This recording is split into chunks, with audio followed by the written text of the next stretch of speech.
putting an end to identity politics. This is the Kevin Jackson Radio Show. Welcome back, everybody. Kevin Jackson here, talking about Kathy Griffin. And you may be saying, Kevin, why are we talking about Kathy Griffin? There's so many other things going on. I know. Thanksgiving's coming up. You're about to spend time with family and friends, yada, yada. Kathy Griffin is significant for a lot of reasons, not because of Kathy Griffin, but because of the underlying reasons of what's happening with Kathy Griffin. Kathy Griffin cuts off the head of the president as a joke, and now she doesn't have work. She's lamenting her life. She spent a lot of years to get to where she is. And now it's all crumbling over one incident that she knew would be good. And I talked about it in the sense of Hollywood gets it because Kathy said in the first clip we played in the last segment, I'm blacklisted. I have no work when I return home from Austria. She's panicked because her lifestyle is about to change. We're not changing it. We didn't pay attention to Kathy Griffin to begin with. Conservatives. Well, if Kathy Griffin had said on the Kevin Jackson show, Kevin Jackson's blacklisted me, none of my fans pay attention to Kathy Griffin. At least I don't believe so. I mean, we wouldn't make a dent. So who's blacklisting her and why? Kathy Griffin can't understand this. One thing has changed, and the one thing that changed was something she went, this should make you want me. So what I'm telling you folks is you have to understand the undercurrent. Even though Hollywood is dominated supposedly by leftists, Kathy Griffin has been blacklisted. Now, it isn't all because of Trump. It's because of the linkage of Trump to Islam, the symbolism of Trump getting his head cut off and her holding it up. That's what ISIS does. It's tough to go against that. You know what I'm saying? I mean, I should say it's tough to support that for Hollywood. So they could support her going after and trashing Trump. Look at Colbert. Look at Seth What's-His-Face and all these other late night hacks. They can go against you talking smack against Trump, but they can't go against you talking smack against things that they are trying to set narratives for. And that's what Kathy did. So she doesn't understand it. And part of it is, I believe, Trump is making an impact in Hollywood. More people than you think support him. They don't know how to say it except by not saying it. And Kathy Griffin's experiencing the fallout. But she had another clip, and I want to play clip 2. Get that ready for me, because it was even more revealing some of the things that she talks about beyond the blacklist. People that want me to go back and start in clubs and do 10 minutes again, I don't mean to be an asshole, but no, I'm not going to do that. I've worked way too hard to go back and work for free and do the club scene again, because this is some bull, because I've been blacklisted. So I actually got another fundraising email from the great Norman Lear, and I just had to write back and go, yeah, none of you can ask me for money anymore. Okay, my legal bills are through the roof, obviously, because I'm doing something I really believe in. And I still say the end goal is for younger women and younger LGBT folks or disenfranchised people of any kind can watch me survive, and with a sense of humor. So I just want to say, like, I have a show tonight in Vienna. I never thought I'd be able to play Vienna. Every single country I've played, I can't believe that there are hundreds, if not thousands of people that don't even speak English as their first language, as if I do. That's my opener. And I'm very heartened by that. All right, everybody. Kevin Jackson. This is a Kevin Jackson show. I would tell you I almost feel sorry for Kathy Griffin, but not for the reasons you think. I see this lady spiraling out of control. Here's what I'm going to make a prediction, and I don't wish this on her. When she comes back from Vienna and she does the show, she's not going to have anything. She's already said she has nothing booked. She's not going to have anything consistent. And Kathy Griffin's going to get a rude wake-up call. See, many of us have felt it. We have been laid off at jobs.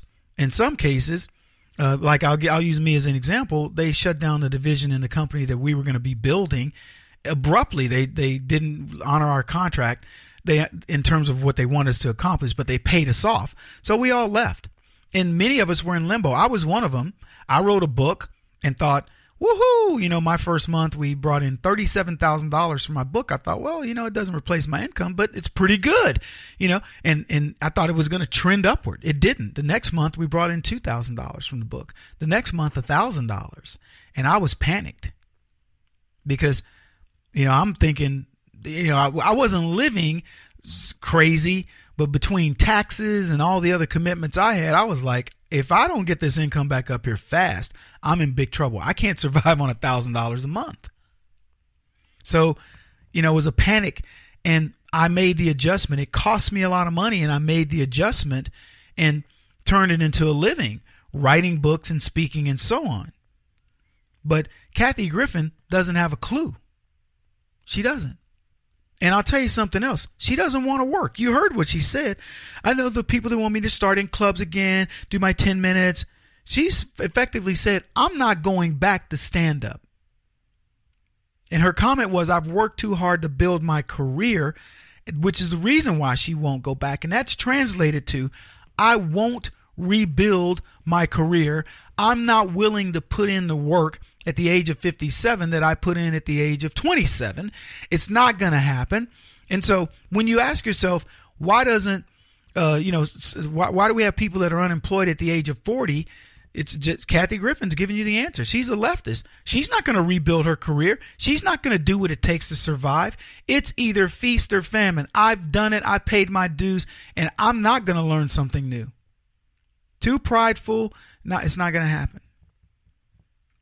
And then she goes after the people that she's helped all this time. Norman Lear, he sends me a fundraising letter. Well, she took the time to write Norman Lear back. Norman Lear, he's a big time leftist. He produced Archie Bunker and I believe the Jeffersons. He was a hit maker in the 80s, the 70s and the 80s.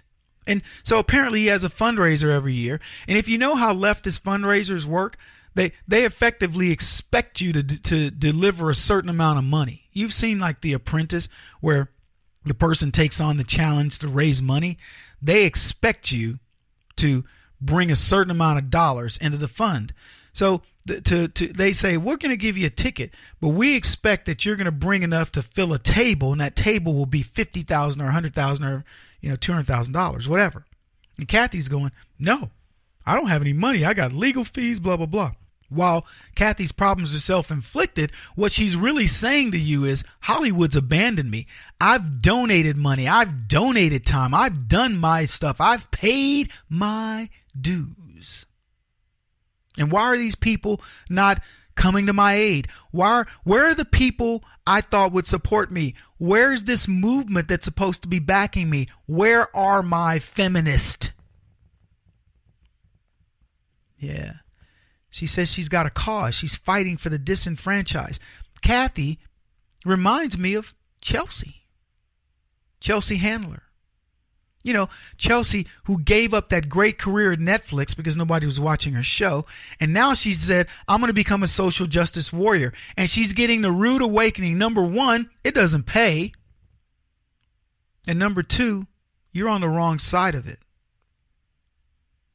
So Kathy now has a cause, the cause of women. I played the thing earlier where she chastised Lena Dunham and then said, but don't hold it against her. And by the way, don't hold it against me either. I've got a cause. My cause is women. I find it interesting that a woman who has fought all her life for feminism, or whatever she's decided the fight is, needs a man. All of this could have been solved if Kathy Griffin had done her shtick and said, you know what? I got a guy. I leave, I go do my stuff. I come home to a man, to a relationship, to something that's real, to something that the left hasn't, made her feel as if it's the wrong thing to do. What Kathy is lacking, all this emptiness, is based on the idea of a biblical principle that you go find yourself somebody that rounds you out in the opposite sex, that will give you warmth when you come home, gives you a feeling of strength. What Kathy Griffin is afraid of, she's rightful to fear it, by the way. She's rightful to do it. And I'm not going to make a distinction between men and women and how people think, but I'll tell you this. when the realization hit me that my book sales were not going to be what I anticipated, I didn't think, oh my goodness, I'm going to have to get a TV show, and I'm not going to go back to do stand-up. I just said, looks like, Kevin, you got to go to work, bro. I didn't look over at anybody in my life that's a female and go, oh, this person will take care of me. I said, I'm going to make it work because that's what guys do. Kathy's afraid and has reason to be because she's about to experience life as a man.